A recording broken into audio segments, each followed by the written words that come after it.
Greater Jammu virtual में आपका स्वागत है। मैं हूं आपके साथ रोमी केरनी और लेकर हाजिर हूं 1 to 1 प्रोग्राम।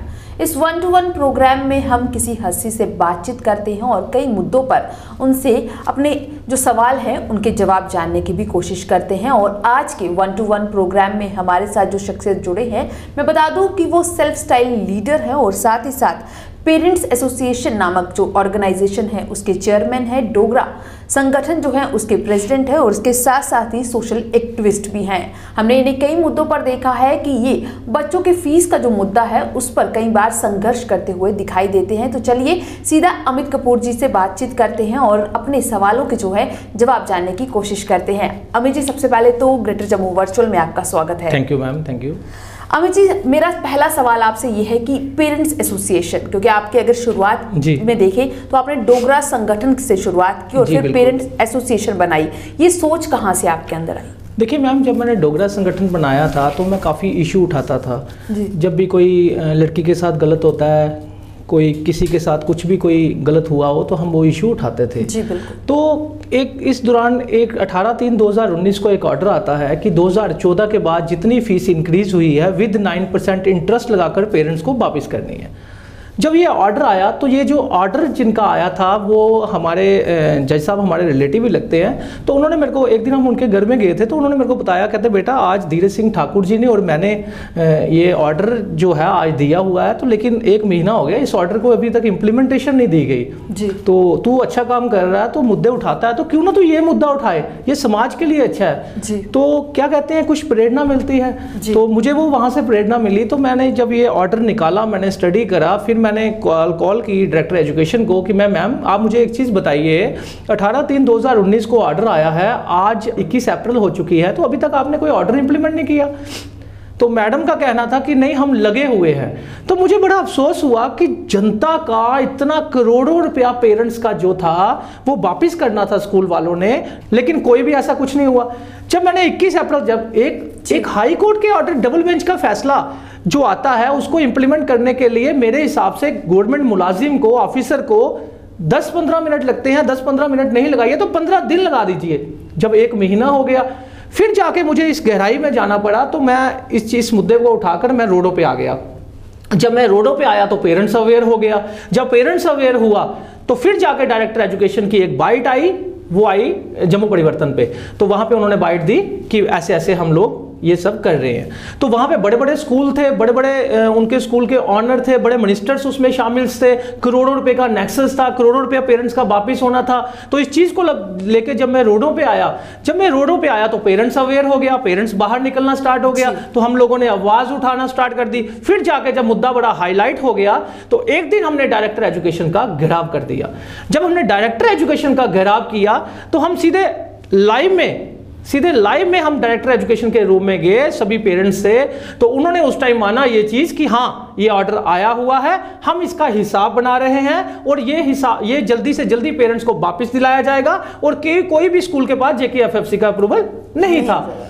तो इसकी वजह से हम निश्चिंत हो गए। लेकिन बड़े अफसोस से कहना पड़ता है कि कमिश्नर सेक्रेटरी जो भी उस टाइम थे, या फिर पूरा डिपार्टमेंट एजुकेशन का लगा लीजिए, इन्होंने क्या किया, इतना बड़ा खेल खेला, इतना बड़ा नेक्सस चलाया कि दुनिया को पता भी नहीं चलने दिया। 29 जुलाई की 28 जुलाई का दिन था, इन्होंने, आप समझ सकते हैं कि एक्स पार्टी स्टे मिल गया सुप्रीम कोर्ट में। किनको? स्कूल वालों को। वो एक्स पार्टी स्टे क्या था मैं आपको बताता हूं। एक्स पार्टी स्टे वो होता है जब दो पार्टियां एक केस हारती है, एक जीतती है। जीता कौन था? पेरेंट्स और डायरेक्टर एजुकेशन, कमिश्नर सेक्रेटरी, यानी कि एजुकेशन डिपार्टमेंट, हमारी स्टेट गवर्नमेंट। और हारा कौन था? स्कूल वाले। लेकिन बड़े अफसोस से कहना पड़ता है स्टेट गवर्नमेंट और हमारी जो ये स्कूल वाले हैं, इन्होंने आपस में हाथ मिला लिया। जबकि कमिश्नर सेक्रेटरी और JKFFC ये वहां पे पेश ही नहीं हुए हाई कोर्ट में, और एक्स पार्टी स्टे उनको साथ होकर दिला गया, मोटियां टैचियां लेकर। जब मैंने ये आवाज उठाना स्टार्ट की कि आखिर एक्स पार्टी स्टे कैसे मिला, ये मेरे को कैसे पता चला, अब मैं आपको बताता हूं। आपका सवाल था कि पेरेंट एसोसिएशन कैसे बनाई। जब मैं सुप्रीम कोर्ट गया उन्होंने मुझे बोला अमित जी इसके लिए आपको क्या करना पड़ेगा, 21 पेरेंट्स के अलग अलग स्कूल के मुझे साइन चाहिए कि जो वो बोले कि आप इस चीज के लिए लड़िए। फिर मैंने जो स्कूल उसमें थे सभी एक दो पेरेंट्स के हमने उनके साइन करवाए, एप्लीकेशन ली, कोर्ट में जाकर हमने पेरेंट एसोसिएशन जम्मू बनाई, फिर जाकर हम लोग सुप्रीम कोर्ट पहुंचे, हमने एप्लीकेशन मूव की, फिर जाकर लोगों को पता चला कि जम्मू में आवाज उठाने वाला कोई इंसान आया है, फिर जाकर हमने एप्लीकेशन मूव की। ये पेरेंट है जी। अमित जी, हमने आपको कई बार देखा है कि आप जो है प्रदर्शन करते हुए नजर आते हैं, पेरेंट्स आपके साथ खड़े हुए नजर आते हैं, सड़कों पर उतरे हुए नजर आते हैं। बस एक सवाल ये है कि हर बार फीस का ही मुद्दा क्यों? क्योंकि कई सारे मुद्दे हैं। स्कूल्स की अगर बात की जाए तो बच्चों की ओवरऑल डेवलपमेंट की तो बात होती ही नहीं है। ट्रांसपोर्टेशन की अगर बात की जाए वो एक बड़ा मुद्दा है। इसके अलावा टॉयलेट्स हैं, ग्राउंड्स हैं, प्ले ग्राउंड्स हैं, कई सारे मुद्दे हैं जो देखे ही नहीं जाते। देखिए मैं आपको बता दूं लास्ट टाइम जब हाई कोर्ट का ऑर्डर आया उसको सिर्फ फीस का मुद्दा नहीं था। शायद आपको पता नहीं, उस ऑर्डर में साफ साफ लिखा गया था कि एनुअल चार्जेस कोई स्कूल नहीं ले सकता, एडमिशन फीस कोई स्कूल नहीं ले सकता। लेकिन मैं आपको बता दूं अभी भी ऐसे स्कूल नहीं, हजारों स्कूल्स ऐसे हैं जिन्होंने लास्ट ईयर भी एडमिशन फीस ली है और इस साल भी एडमिशन फीस कई स्कूलों ने ली है। अब रही मुद्दों की बात, तो शायद आपने अगर मेरे प्रोटेस्ट देखे हुए हैं तो आपको पता होना चाहिए कि सबसे पहले मैंने बुक्स का नेक्सस उठाया था, क्योंकि बुक्स का नेक्सस इतना बड़ा नेक्सस है इनका, सालों का करोड़ों रुपया इकट्ठा करते हैं। मैं पूछना चाहता हूं हमारी जम्मू कश्मीर की गवर्नमेंट को, मैं पूछना चाहता हूं सेंट्रल गवर्नमेंट को जो आज यूटी लग चुका है कि 75 सालों से आप कहते हो कि कांग्रेस नहीं संभाल पाई, वो नहीं कर पाया, तो क्या इन्होंने क्या कर लिया? वन बुक वन नेशन क्यों नहीं आज तक बना? आज तक बुक्स जो हमारे जम्मू कश्मीर में है, हर एक स्कूल में, हर एक क्लास में अलग अलग बुक्स क्यों, अलग अलग सिलेबस क्यों? क्या कर रही है हमारी जेकेएफएफसी बैठकर, क्या कर रही है? Uniform 3-3, 4-4, 5-5 uniform. एक माँ बाप अपना 75% पैसा जो है एक इंसान चाहे वो कोई भी लगा लीजिए वो एजुकेशन को देता है, एजुकेशन माफियाओं को देता है। किसके लिए? अपने बच्चे को एजुकेशन देने के लिए। उसके आधार पे भी ये लोग बुक्स का नेक्सस चलाते हैं, ये लोग यूनिफॉर्म का नेक्सस चलाते हैं, ये लोग प्रिंटिंग चार्ज। जबकि मैं आपको बता दूं अब नई पॉलिसी, नया जो कानून आया है उसके हिसाब से भी ये नेक्स्ट ईयर से जो कानून आया है उसके हिसाब से भी ये कोई एडमिशन फीस स्कूल वाला अब आज के बाद नहीं ले सकता। ये लास्ट 28/1/2019 का ऑर्डर था, लेकिन ले रहे हैं। पूछने वाला कौन? जो इंसान पूछेगा उसको डिफेम करने की कोशिश। अमित जी, मेरा अगला सवाल आपसे ये है कि आप प्राइवेट स्कूल्स की बात करते हैं, पर अगर हम गवर्नमेंट स्कूल्स की बात देखें या गवर्नमेंट स्कूल्स के हालात देखें वो भी बहुत खराब है। क्योंकि अगर वहां पर टीचर्स हैं, पैसे उनको भी मिल रहे हैं, सैलरी उनको भी टाइम से मिलती है, शायद गवर्नमेंट उनको सैलरी ज्यादा देती है प्राइवेट टीचर्स के मुकाबले, पर वहां पर जो ग्राउंड के हालात है यानी कि जो ग्रास रूट लेवल पर हालात है वो काफी ज्यादा खराब है। उनकी आवाज क्यों नहीं उठाते? मैं आपको बताता हूँ। देखिए सबसे बड़ा नेक्सस जो है ये एजुकेशन डिपार्टमेंट का है। इसमें मैं गवर्नमेंट टीचर्स का कोई कसूर नहीं देता। पता क्यों? आप मुझे बताइए कि टीचर को हर फैसिलिटी दी जाती है, टीचर को घर में एसी, हर चीज उसके घर में होती है, गाड़ी उसके पास एसी वाली होती है।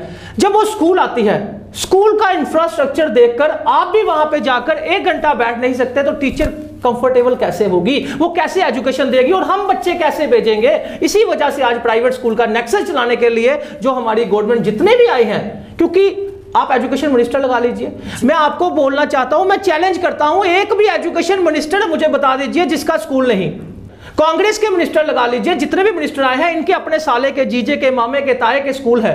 तो इसी वजह से हमारे स्कूलों, गवर्नमेंट स्कूल कैसे ये ठीक करेंगे? अगर गवर्नमेंट स्कूलों के हालात ये ठीक कर दें, अगर इनको थोड़ी सी अक्ल केजरीवाल साहब से, देखिए मैं नॉन पॉलिटिकल आदमी हूं, मुझे किसी से कोई लेना देना नहीं, लेकिन फिर भी जो अच्छा काम करता है मैं उनकी तारीफ करता हूं। केजरीवाल जब एक इंसान आकर वहां पे दिल्ली में एजुकेशन गवर्नमेंट स्कूलों का माहौल ठीक कर सकता है, हालात ठीक कर सकता है, जम्मू कश्मीर जैसे फीस फिक्सेशन कमेटी यहाँ पे गपला करती है इनके साथ मिलकर, वहां पे भी तो ऐसा है कि वहां पे साफ साफ लगा दिया गया है स्कूलों के बाहर एजुकेशन मिनिस्टर के नंबर लगे हैं। अगर आपके साथ प्राइवेट स्कूल वाले भी गलत करते हैं तो यहाँ पे आके कीजिए। अमेरिका का जो प्रेसिडेंट है हमारा, उसकी वाइफ अगर अमेरिका में जाकर गवर्नमेंट स्कूलों के दिल्ली की तारीफ कर सकती है, तो क्या जम्मू कश्मीर में क्या जम्मू कश्मीर में सेंट्रल गवर्नमेंट ऐसे स्कूल नहीं बना सकती?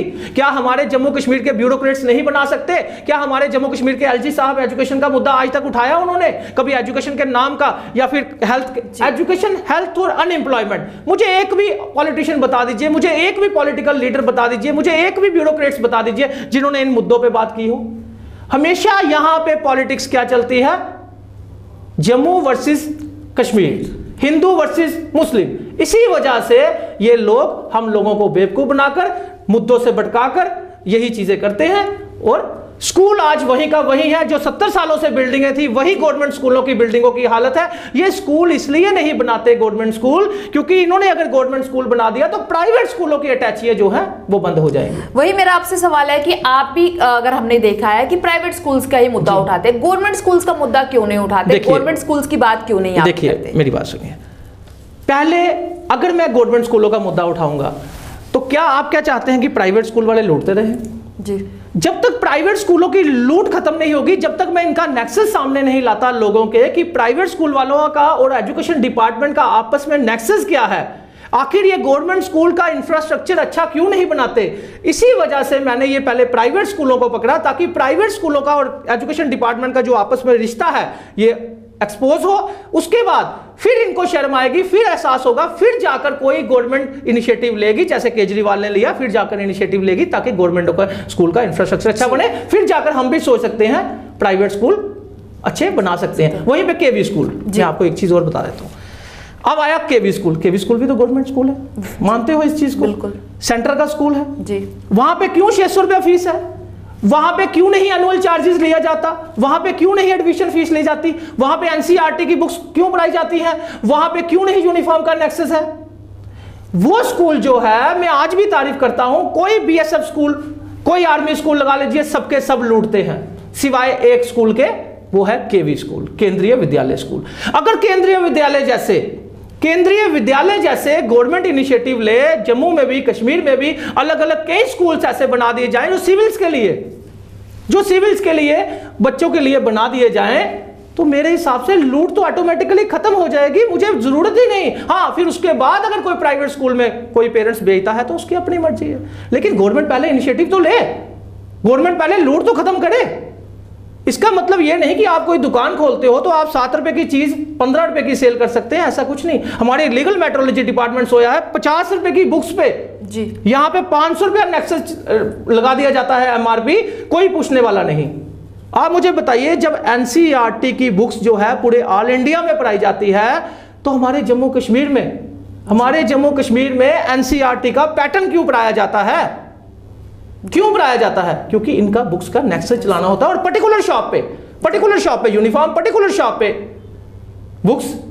तो इसी वजह से मैंने ये एक्सपोज करने की कोशिश की थी इन लोगों को, और आज ये एक्सपोज हो चुके हैं। वहीं पे आप देख लीजिए इनकी ब्लैकमेलिंग पेपरों के नाम से, आज जबकि कोविड-19 चल रहा है, कोविड-19 में हर एक इंसान आज इस चीज से आया है, इस चीज के नीचे।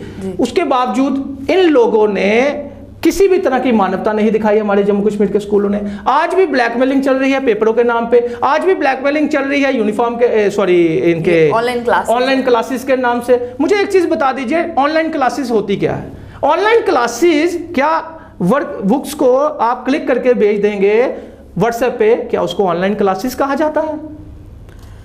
वही मेरा आपसे अगला सवाल है, जिस तरीके से आपने कोविड-19 पेंडेमिक की बात की है, तो इससे सिर्फ हमारा देश ही नहीं पूरा विश्व जूझ रहा है। और वहीं अगर बात की जाए तो स्कूल कॉलेजेस जो हैं वो भी कहीं ना कहीं इफेक्ट हुए हैं, स्टडीज इफेक्ट हुई हैं। तो अब स्कूल्स जो हैं ऑनलाइन क्लासेस पर जोर दे रहा है, वहां पर उनके साथ साथ जो है फीसेस का स्ट्रक्चर जो है एज इट ही रखा गया है, फीसेस जो है वो लगातार मांगी जा रही हैं। और कई पेरेंट्स जो कि हमने देखा है कि जिनके लोगों के फाइनेंशियल, जिन पर क्राइसिस आ चुके हैं, उनको काफी ज्यादा मुश्किल हुई है, उन्हें जो अपनी फीसेस हैं वो पे करने में काफी ज्यादा मुश्किल हो रही है। तो उनके लिए क्या सोचा है कि किस तरीके से आप इनिशिएटिव लेंगे? कि देखिए, मैं पेरेंट्स को फिर कहना चाहता हूं आपके चैनल के माध्यम से कि आप फिर कहते हो हमें कश्मीर वाले लूट के, कश्मीर वाले कहते हैं जम्मू वाले लूट के।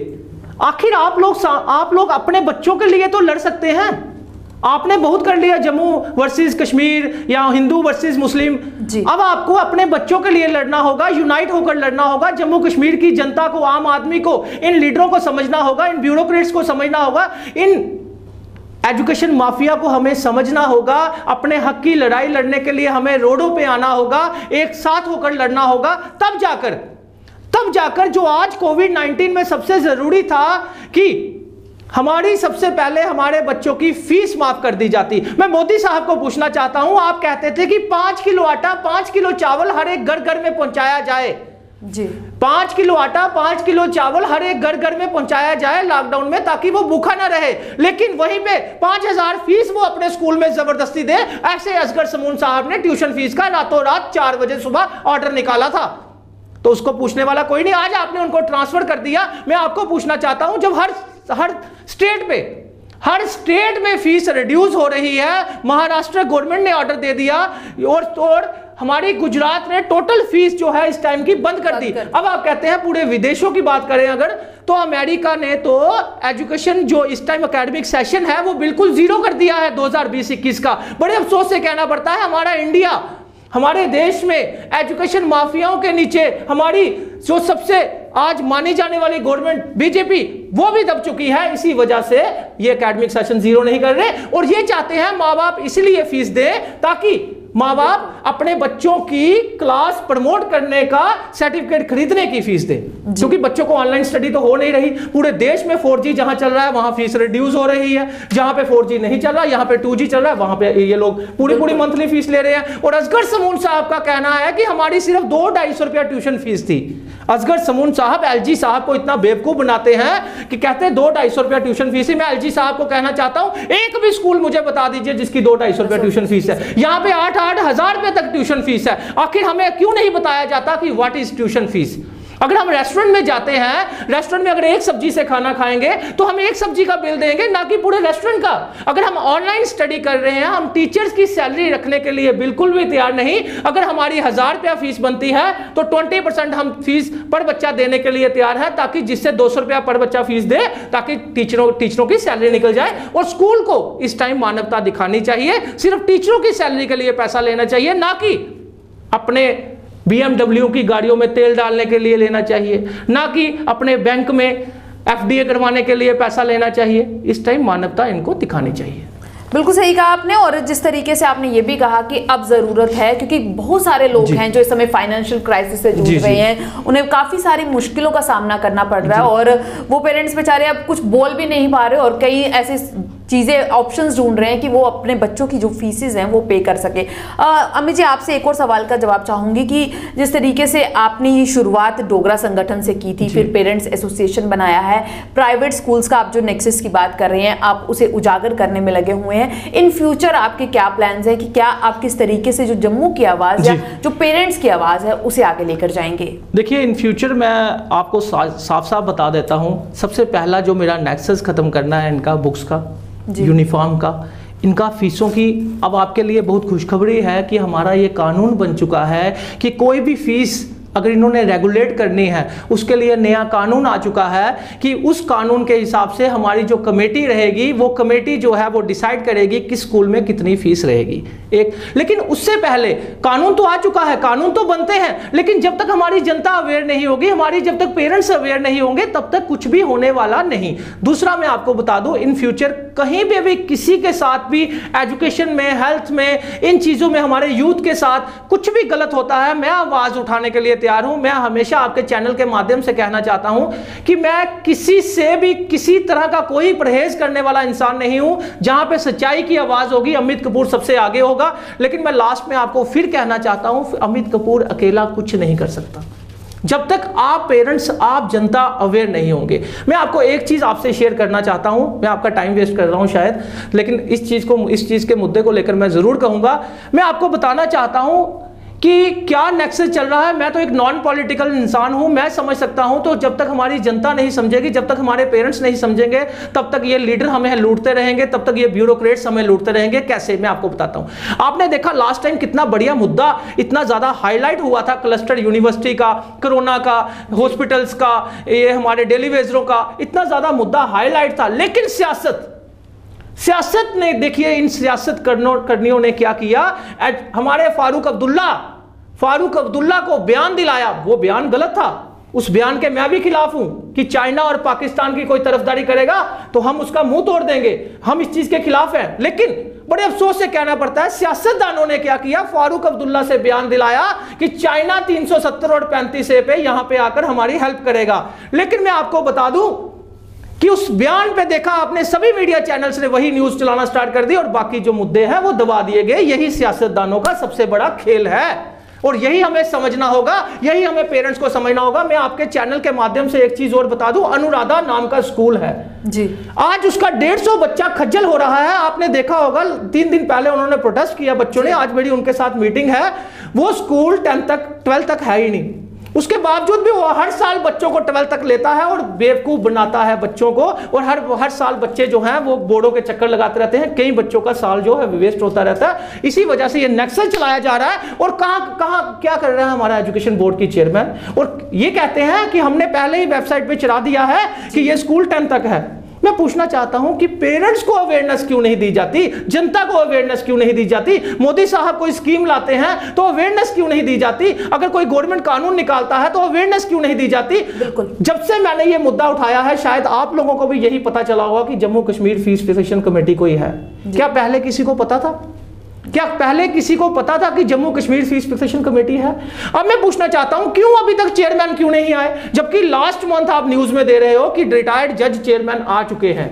अभी तक उनको चेयर पे ज्वाइन नहीं किया उन्होंने, अभी तक चेयर पे नहीं बिठाया गया। ये नेक्सस नहीं तो और क्या है? मैं पूछना चाहता हूं गवर्नर साहब से हर एक इंसान मिल सकता है, लेकिन अमित कपूर नहीं मिल सकता, अमित कपूर की पेरेंट एसोसिएशन नहीं मिल सकती। ये ब्यूरोक्रेट्स बीच में दीवार बनकर क्यों खड़े हो जाते हैं? ये इसलिए खड़े होते हैं क्योंकि इनको पता है कि हमने हाई कोर्ट का डबल बेंच का फैसला जो है वो इंप्लीमेंट नहीं किया था। तो वहीं पे उस टाइम भी के शर्मा थे, बेशक वो एजुकेशन में नहीं थे, लेकिन के शर्मा को मैंने अपने हाथों से मेमोरेंडम दिया था कि सर ये हाई कोर्ट का डबल बेंच का फैसला है, इसको इंप्लीमेंट करवाइए, करोड़ों रुपए का नेक्सस है। लेकिन मुझे तभी नहीं मिलने दिया जाता एलजी साहब से कि ये बंदा जो है वहां जाके इनकी पोल खोल देगा। और इसी वजह से मुझे डिफेम करने की कोशिश की जाती है हर डिपार्टमेंट के सामने कि ये बंदा ये है, ये बंदा वो है। मैं कहता हूं साबित क्यों नहीं कर सके? आज तक क्यों नहीं कोई साबित कर सका? एक भी, मैं फिर चैलेंज करता हूं कि मेरे को डिफेम करने से पहले कुछ ना कुछ साबित तो करके बताइए। जी, बहुत बहुत शुक्रिया अमित जी हमसे बातचीत करने के लिए। और आज हमारे 1 to 1 प्रोग्राम में हमारे साथ जुड़े थे अमित कपूर जी, जो कि पेरेंट्स एसोसिएशन के चेयरमैन हैं, और इन्होंने कई मुद्दों पर बातचीत की, बताया कि किस तरीके से जम्मू कश्मीर में जो है फीस का नेक्सस चलाया जा रहा है, प्राइवेट स्कूल्स का नेक्सस चलाया जा रहा है, और उम्मीद करते हैं कि ये फ्यूचर में जरूर इसका जो है एक समाधान निकाल सकेंगे। तो आप भी बने रहें ग्रेटर जम्मू वर्चुअल के साथ।